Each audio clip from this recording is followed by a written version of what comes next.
Assalamualaikum warahmatullahi wabarakatuh. Perkenalkan, nama saya Wardatul Lutfiah dengan NIM 2448201027 dari kelas 2A Farmasi. Tujuan saya membuat video ini adalah untuk menyelesaikan tugas dari Bapak Hari Ade Saputra dengan mata kuliah Kimia Organik. Saya akan menjelaskan tentang beberapa poin. 1. Aldehid, pengertian dan strukturnya. Aldehid adalah senyawa organik yang mengandung gugus fungsi karbonil CHO, di mana atom karbon terikat pada satu atom hidrogen dan satu gugus alkil atau aril. Gugus ini dikenal sebagai gugus aldehid. Aldehid berasal dari oksidasi alkohol primer dan bersifat reaktif karena keberadaan gugus karbonilnya. Struktur umum aldehid adalah RCAO. R gugus alkil atau aril, CAO gugus aldehid terdiri dari ikatan rangkap antar karbon dan oksigen, ikatan tunggal antar karbon dan hidrogen. Sifat kimia dan reaksinya. Aldehid memiliki beberapa sifat kimia utama. Pertama, aldehid dapat dioksidasi menjadi asam karboksilat. Kedua, aldehid dapat bereaksi dengan berbagai senyawa seperti alkohol, menghasilkan senyawa baru yang disebut hemiacetal atau acetal. Ketiga, aldehid juga dapat bereaksi dengan cara bereaksi seperti bereaksi Tolen dan bereaksi Fehling yang dapat digunakan untuk menguji keberadaan aldehid.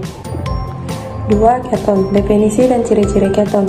Keton adalah senyawa organik yang termasuk dalam kelompok karbonil, di mana gugus karbonil CO terikat pada dua atom karbonil lainnya. Contoh paling sederhana dari keton adalah aseton atau propanon dengan rumus kimia CH3COCH3. Aseton banyak digunakan sebagai pelarut dalam industri dan juga ditemukan dalam tubuh manusia sebagai alat satu badan keton.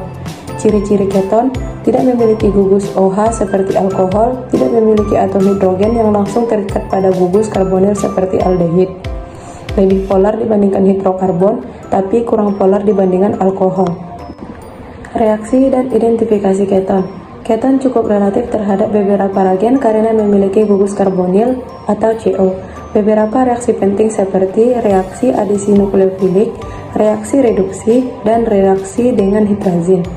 Identifikasi keton. Karena keton tidak memiliki gugus H langsung terikat pada gugus karbonil, reaksi identifikasinya berbeda dengan aldehid seperti reaksi dengan 2,4 DNPH tidak memberi uji Tolen dan Fehling, spektroskopi IR dan MR.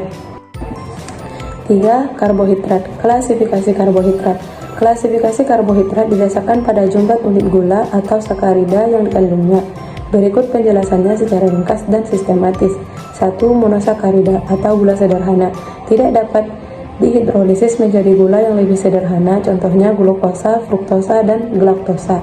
2. Disakarida. Terdiri dari 2 monosakarida, contohnya sumrosa, laktosa, dan maltosa. 3. Oligosakarida. Terdiri dari 3 sampai 10 monosakarida. 4. Polisakarida atau rantai panjang monosakarida, contohnya pati atau amilum, glikogen, dan selulosa. Fungsi biologis karbohidrat. Karbohidrat memiliki beberapa fungsi biologis, diantaranya sebagai sumber energi utama bagi tubuh, menyimpan energi dalam bentuk glikogen dan pati, serta berperan dalam struktur sel seperti dinding sel pada tumbuhan yang terdiri dari selulosa. Sumber karbohidrat. Sumber karbohidrat dari berbagai makanan termasuk dari biji-bijian, sayur-sayuran, dan produk susu. Makanan yang kaya karbohidrat kompleks seperti gandum dan nasi merah memberikan energi yang bertahan lama. 4. Asam karboksilat. Definisi dan strukturnya. Asam karboksilat adalah senyawa organik yang memiliki gugus fungsional COOH atau gugus karboksil yang terdiri dari gugus karbonil CO dan gugus hidroksil OH yang terikat pada atom karbon yang sama. Struktur dan dasar asam karboksilat terdiri dari 2 bagian utama. 1. Gugus karbonil atau CO adalah sebuah karbon yang terikat pada oksigen melalui ikatan ganda.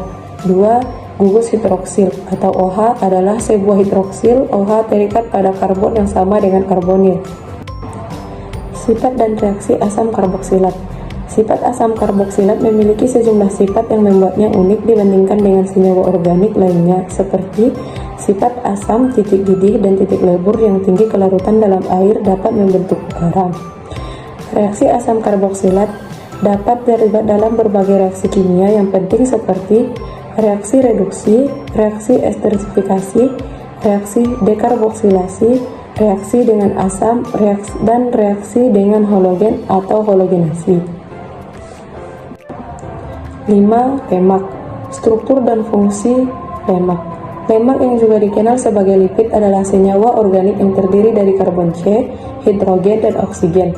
Struktur dasar lemak adalah trigliserida yang terdiri dari dua komponen utama, yaitu gliserol dan asam lemak.